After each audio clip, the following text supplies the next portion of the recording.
केरल के वायनाड जिले में एक गांव है पोजू थाना। यहां पर एक मजदूर परिवार रहता है। ये परिवार बाजार में बच्चों के लिए धनुष बाण बनाकर भी बेचता था। बेहद गरीबी में भरण पोषण करने वाले इस परिवार में एक बेटी है। इस बेटी ने तमाम विपरीत परिस्थितियों के बावजूद अपने सपनों को जिंदा रखा। परिवार से भी जो बन पड़ा उसने किया। आज बेटी आईएएस अफसर बन चुकी है।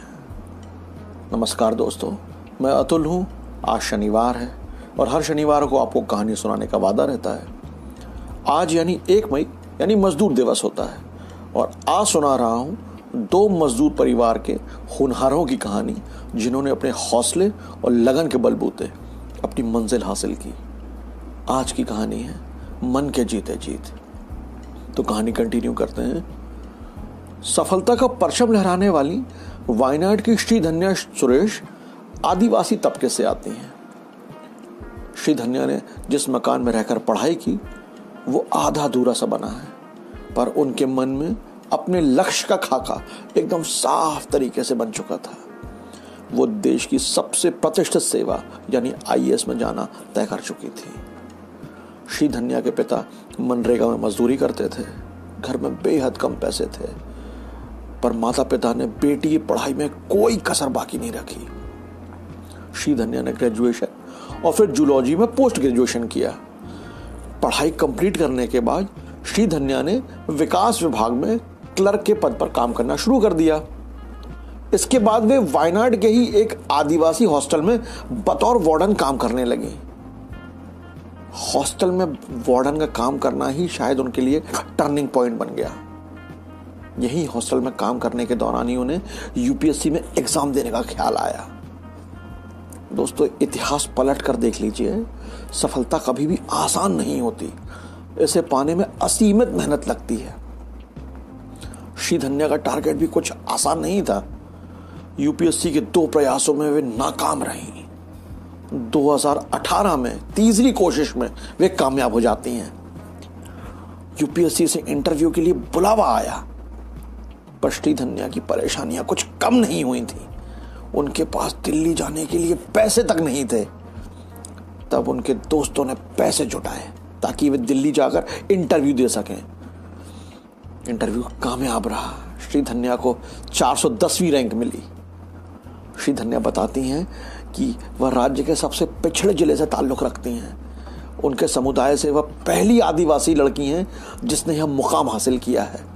वे यह भी कहती हैं कि मैंने जिस मेहनत से, जिस लगन से ये पोजीशन पाई है, लगता है हो सकता है कि आने वाली पीढ़ियों को इससे प्रेरणा मिले। ऐसी ही कुछ कहानी महाराष्ट्र के सोलापुर जिले में एक बार्शी तहसील की है। यहाँ भी मजदूरी करने वाला एक कांबले परिवार है। इसी परिवार के एक बच्चे शरण ने यूपीएससी में 8वीं रैंक हासिल की है। शरण पढ़ाई में बचपन से ही होशियार थे। बेटे की पढ़ाई में पैसों की दिक्कत ना आए इसलिए माँ सब्जी बेचती थी और पिता खेत में मजदूरी करते थे।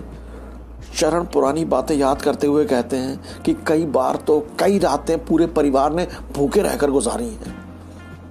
हालांकि माता पिता ने कड़ी मेहनत की। शरण के बड़े भाई ने बीटेक किया, उन्हें नौकरी भी मिली। इसके बाद परिवार की हालत कुछ बेहतर होती है। इसके बाद शरण को तैयारी के लिए दिल्ली भेजा गया। शरण ने दिल्ली में जाकर एकदम फोकस्ड, बिल्कुल सीधे सिलेक्शन होने के लिए पढ़ाई की और वे सिलेक्ट भी हुए। फरवरी में उनके सिलेक्शन की खबर आने पर बार्शी के लोगों ने जुलूस निकाला पूरे गांव भर में और पूरे रास्ते शरण को कंधे पर बैठाए रखा। यार, गांव का लड़का आईएएस बन गया। बेटे की सफलता पर पिता गोपीनाथ और माँ सुधामती खुशी का तो ठिकाना ही नहीं है। हालांकि उन्हें ये नहीं पता कि बेटा क्या बना और कैसे बना। गोपीनाथ मासूमियत से बस इतना ही कह पाते हैं, मुझे कुछ नहीं पता कि मेरा बेटा कहाँ तक पढ़ा, क्या क्या पढ़ा। मैं बस इतना ज़रूर जानता हूँ कि वह मास्टर बन गया है। ये कहानियाँ फिल्मों जैसी लगती हैं पर है बिल्कुल रियल।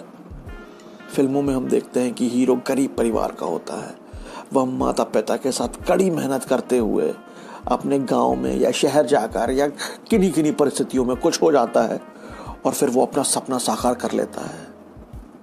ये सब हम 2.5-3 घंटे की फिल्म में देख लेते हैं, लेकिन असल जिंदगी में सफलता पाने में संघर्षों के कई साल खप जाते हैं।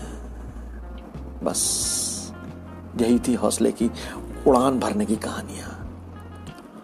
दोस्तों, हम सबके सपने होते हैं। जरा बहुत समझदार आदमी कुछ ना कुछ मुकाम जरूर हासिल करना चाहता है, लेकिन मुकाम यूं ही नहीं मिला करता। क्या अमिताभ यूं ही अमिताभ बन गए? यूसेन बोल्ट नाम का आदमी यूं ही 3 बार ओलंपिक चैंपियन हो गया? नहीं बॉस, सिर्फ समर्पण और कठोर परिश्रम से ही यह हासिल किया जा सकता है।